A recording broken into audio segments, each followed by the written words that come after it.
ছোট্ট একটি চারা থেকে আমরা চন্দ্রমল্লিকার গাছ তৈরি করি। মাদার প্লান্ট থেকে এরকম ছোট ডাল কেটে নিই, তারপরে লাগাই এবং আস্তে আস্তে সেটা রুট নিতে চালু করে এবং ছোট ছোট চারা তৈরি হতে লাগে। আর দেখাচ্ছি আমি তোমাদের কতটা রুট বেরোয়। এই যে অনেকগুলো রুট, আর তার থেকে ছোট ছোট অনেকগুলো চারা তৈরি হতে লাগে। আর এই যে এখানে আছে অনেকগুলো চারা। ছোট ডাল থেকে এইরকম ছোট ছোট অনেকগুলো চন্দ্রমল্লিকার চারা হয়ে থাকে।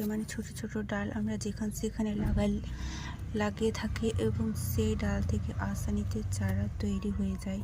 আর এই যে দেখো কত সুন্দরভাবে সেখানে আমার অনেকগুলো চন্দ্রমল্লিকার চারা হয়ে আছে।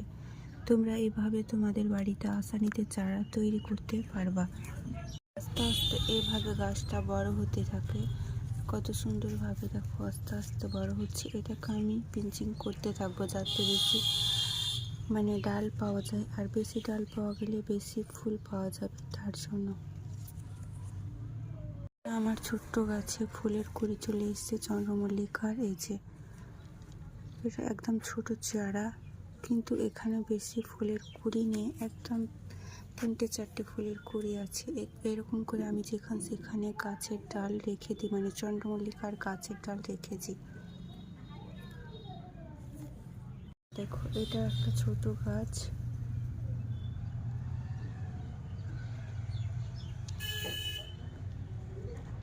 এই গাছও কিছু কিছু ফুলের কুড়ি চলে এসেছে, হ্যাঁ, কিন্তু ফুটেনি এখনো।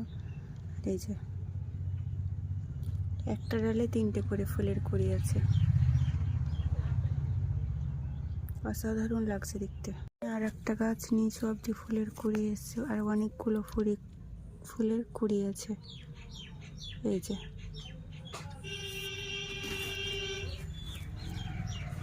এখানে আস্তে আস্তে ফুলগুলো ফুটতে লেগেছে।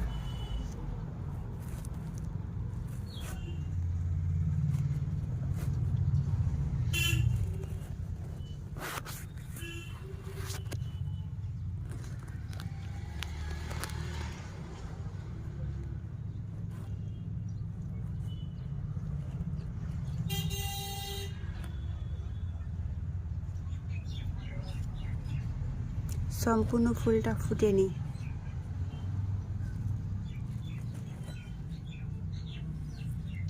আমি তোমাদের শেয়ার করছি নিচ অব্দি অনেকগুলো ফুলের কুড়ি।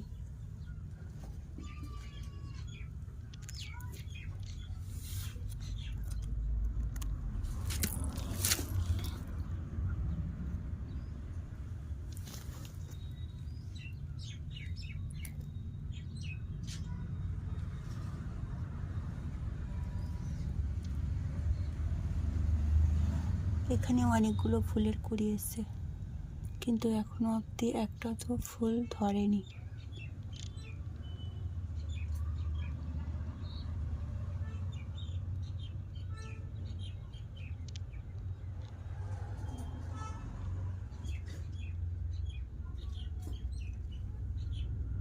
আমার গার্ডেনে এটা সবচাইতে বড় চন্দ্রমল্লিকার গাছ, কিন্তু হ্যাঁ আমি জানি আমার গার্ডেনে সবচাইতে বড়, কিন্তু অন্যের গার্ডেনে এটা একদম ছোট। কারণ অনেক বড় বড় টবে লাগানো হয়, আর অনেক বড় বড় চন্দ্রমল্লিকা গাছ থাকার বেশি বেশি তাদের ফুল থাকে।